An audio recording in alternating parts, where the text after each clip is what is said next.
కవిత ఇక తాడోపేడో తేల్చుకోనుందా? అన్న మీద కాదు, ఏకంగా తండ్రి మీదే యుద్ధానికి సిద్ధమైందా? చూస్తుంటే అలాగే అనిపిస్తోంది. అమెరికా టూర్లో ఉండగానే లేఖ విడుదల చేసిందంటే వచ్చాక దబిడి దిబిడేనా? అవునని అంటున్నారు అక్క వెనకున్నోళ్ళు. ఇప్పటిదాకా అదిగో ఇదిగో ఊరుకోను అంటూ బెదిరింపులే తప్పితే కవిత కార్యాచరణ ఏమీ ముందుకు వెళ్ళటం లేదు. కాకపోతే బీఆర్ఎస్ జెండా చూపించడం లేదు, కేవలం జాగృతి సంస్థనే చూపిస్తూ ఆ కండువాలే వాడుతోంది.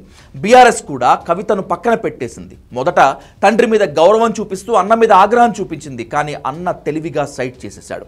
ఏ బీఆర్ఎస్ నాయకుడు కవితకు మద్దతు ఇవ్వటం కాదు కదా, మాట్లాడటం కూడా మానేశారు.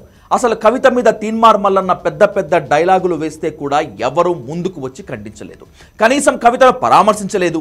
అప్పుడే అర్థమైపోయింది ఇక కేసీఆర్ కూతుర్ని పక్కన పెట్టేశారని. ఎందుకంటే కీలకమైన రాజకీయ సమయంలో కవిత ఎదురు తిరగటం ఆయనకు నచ్చనట్లుంది. పైగా రాజకీయంగా నష్టం చేస్తున్న కవిత తాను చెప్పినా వినకపోవడంతో ఆయనకు కూడా మండినట్లుంది.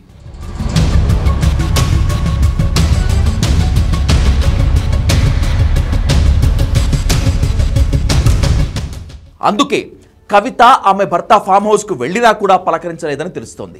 పార్టీ పెడతానంటూ లీకులిచ్చి భయపెట్టాలని అనుకున్నా ఇప్పుడు తన పరిస్థితి ఏంటనే భయపడాల్సిన పరిస్థితి వచ్చేసింది. అందుకే మేడం అమెరికా నుంచి రాగానే యుద్ధం చేస్తారనే టాక్ నడుస్తోంది. ఈసారి అటో ఇటో తేల్చుకోవటమే అంటున్నారు. కవిత ముందు రెండు దారులున్నాయి. ఒకటి పార్టీ సొంతంగా పెట్టడం, లేదా కాంగ్రెస్ లేక బీజేపీలో చేరటం. కాంగ్రెస్లోకి వెళితే ఆమె వెనుక బీఆర్ఎస్ వాళ్ళు ఎవరూ రారు.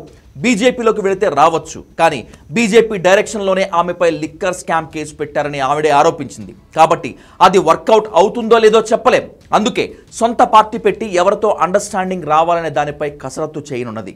పైగా కాంగ్రెస్ బీజేపీలు కూడా కవిత బయటకు వచ్చి సక్సెస్ అవుతుందా లేదా ఆమె వెనక ఎవరొస్తారని లెక్కలు వేసుకుంటున్నాయి. ఆమెకు మద్దతు గట్టిగానే కనపడితే అప్పుడు డీల్కి ముందుకొస్తారు, లేదంటే వదిలేస్తారు. ఎటు ఆమె చీల్చే ఓటు బీఆర్ఎస్దే కాబట్టి వీళ్ళు బిందాస్గా ఉంటారు. ఇప్పుడు కవితకు అగ్ని పరీక్ష.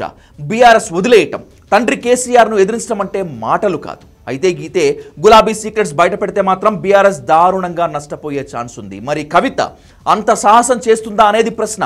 మొత్తం మీద రాజకీయంగా నిలబడాలంటే మాత్రం కవిత తేల్చుకోవాల్సింది ఇప్పుడే. ఇంకా తండ్రి చాటు కూతురుగా ఉండదలుచుకుంటే రాజీ ప్రయత్నాలు చేస్తూ సైలెంట్గా ఉండాలి. అలా ఏమీ ఉండేలా లేదని ఆమె వదిలిన లేఖ చూస్తూనే అర్థమవుతోంది.